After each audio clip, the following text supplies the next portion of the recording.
उनकी टिप्पणी भी है कि ऐसा प्रतीत होता है कि ऑपरेशन लंगड़ा, ऑपरेशन हाफ फ्राई इसलिए किए जाते हैं जिससे कि उनको आउट ऑफ टर्न प्रमोशन मिल जाए या उनके वरिष्ठ अधिकारी उनको शाबाशी दें, वाहवाही हो और जनता में उनकी छवि अच्छी हो जाए। और हम सब माननीय इलाहाबाद हाई कोर्ट के दिए हुए व्यवस्था का स्वागत करते हैं। पुलिस विभाग एक अत्यंत अनुशासित विभाग है और हम सब माननीय इलाहाबाद हाई कोर्ट के दिए हुए व्यवस्था का स्वागत करते हैं।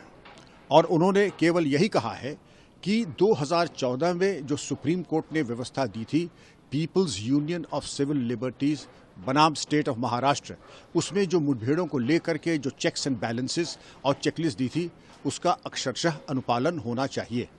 और इसके संदर्भ में ये भी कहा गया था कि जब कभी कोई मुठभेड़ होती है तो उसके बारे में कुछ चेक्स एंड बैलेंसेस हैं कि एफआईआर किसी नज़दीक के थाने में और उसमें पूरा घटनाक्रम का ब्यौरा होना चाहिए। उसमें पुलिसकर्मी जो कि असॉल्ट पार्टी में थे उनका नाम डालने की आवश्यकता नहीं है।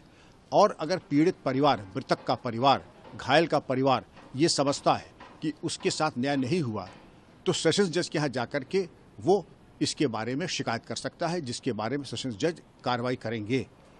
और ये संतोष का विषय है कि ये चेक्स एंड बैलेंसेस को दोबारा माननीय उच्च न्यायालय ने सबके संज्ञान में दिया है। और उनकी टिप्पणी भी है कि ऐसा प्रतीत होता है कि ऑपरेशन लंगड़ा, ऑपरेशन हाफ फ्राई इसलिए किए जाते हैं जिससे कि उनको आउट ऑफ टर्न प्रमोशन मिल जाए या उनके वरिष्ठ अधिकारी उनको शाबाशी दें, वाहवाही हो और जनता में उनकी छवि अच्छी हो जाए।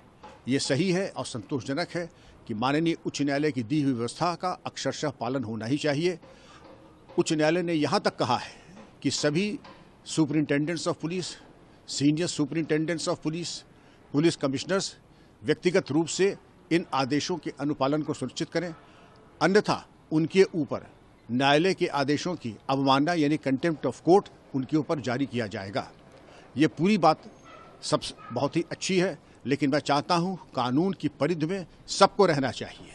अगर किसी माननीय जज के घर में पूरे कमरे में अगर नोट में आग लगी है तो उसके ऊपर भी वही दंडात्मक कार्रवाई होनी चाहिए जो कि एक आरोपी के ऊपर होनी चाहिए, चाहे वो किसी विभाग का हो।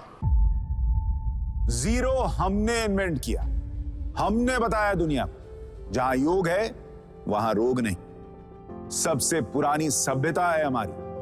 गुलामी से तो और देश भी लड़े भाई, पर आजादी के लिए अहिंसा का रास्ता बस हमारा था। अपने पसीने से जमीन सींचता किसान और घर में घुसकर मारने वाले जवान, बस इसी मिट्टी ने जने। इसके हाथ ने जब थामा जज्बा तो इतिहास रचे। कदम बढ़ाए तो चांद का वो हिस्सा चूमा भाई जहां कोई कभी नहीं पहुंचा। आज पूरी दुनिया में शान से लहरा रहा है तिरंगा और इसके पीछे है गर्व से भरी अनगिनत कहानियां जो लिखी जा चुकी हैं और लिखी जा रही हैं, जिन्हें मैं सुनाऊंगा राष्ट्रगर्व रोज शाम 6:25 पर।